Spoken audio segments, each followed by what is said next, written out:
आज अपना दिल साफ करके तुम्हारे पास आई हूँ।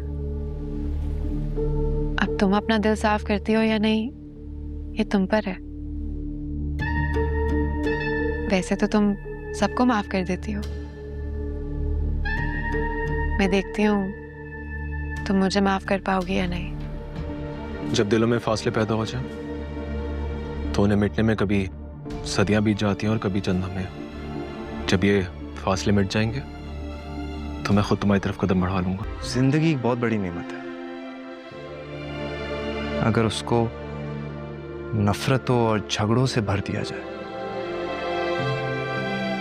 तो वो बदमजा हो जाती, लेकिन अगर प्यार मोहब्बत से रहेंगी तो वो बहुत खूबसूरत बन सकती। ये बताओ कि तुम्हारी जिंदगी में शहराम के अलावा भी कोई है? जब आपको इस बात का जवाब मालूम है तो मुझसे क्यों पूछ रही हैं? आज के बाद तो मैं फोन पे नहीं करूंगी। मैं ड्रामे के आने वाले एपिसोड में अब जीनिया एक बेहद घिनौनी और शातिर चाल चलने वाली है। जीनिया को इस बात का बहुत अच्छे से अंदाजा है कि शहराम सिर्फ और सिर्फ फरियाल की ही बात मानता है, इसीलिए वो सबसे पहले फरियाल से दोस्ती का नाटक करना चाहती है। उसे लगता है कि अगर एक बार फरियाल उसकी तरफ से मुतमिन हो गई तो वो अपने बड़े दिल की वजह से खुद ही शहराम से कहेगी कि वो जीनिया को भी उसकी बीवी का हक दे। इसी सोच के साथ जीनिया फरियाल के पास जाती है और बड़ी चालाकी से पुरानी सारी गलतियों के लिए माफी मांगती है। फरियाल जीनिया के मुंह से ऐसी बातें सुनकर दंग रह जाती है कि जो लड़की कभी किसी के आगे नहीं झुकी वो आज माफी मांग रही है। नेक दिल होने की वजह से फरियाल सोचने पर मजबूर हो जाती है कि शायद जीनिया वाकई अपने की पर शर्मिंदा है और बदल चुकी है। जीनिया यही तो चाहती थी कि फरियाल के दिल में उसके लिए हमदर्दी पैदा हो जाए ताकि शहराम तक पहुंचने का रास्ता आसान हो सके। दूसरी तरफ जीनिया ने शहराम को पाने के चक्कर में अपनी सगी मां को भी ठुकरा दिया है।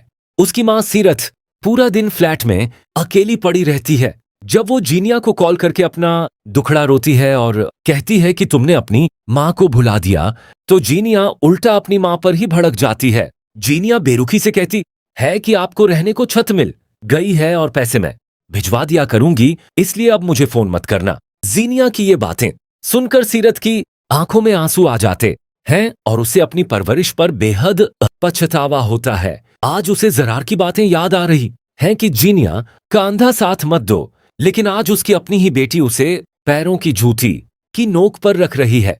इसके बाद जीनिया शहराम के पास पहुंचती है, जो उस वक्त अपने बेटे हादी के साथ खेलने में मसरूफ होता है। जीनिया शहराम के सामने भी गिरगिट की तरह रंग बदलती है और कहती है कि वो बदल चुकी है और सबसे माफी मांग रही है। वो शहराम से अपना पुराना मुकाम वापस मांगती है, लेकिन शहराम उसे दो टूक जवाब देते हुए कहता है कि जो कुछ उसने किया है उसके बाद वो उसे वो मुकाम कभी नहीं दे सकता। शहराम उसे साफ कह देता है कि उसके पीछे पड़ने की कोई जरूरत नहीं है। जब उसे लगेगा कि जीनिया वाकई बदल गई है तो वो खुद उसकी तरफ कदम बढ़ा देगा।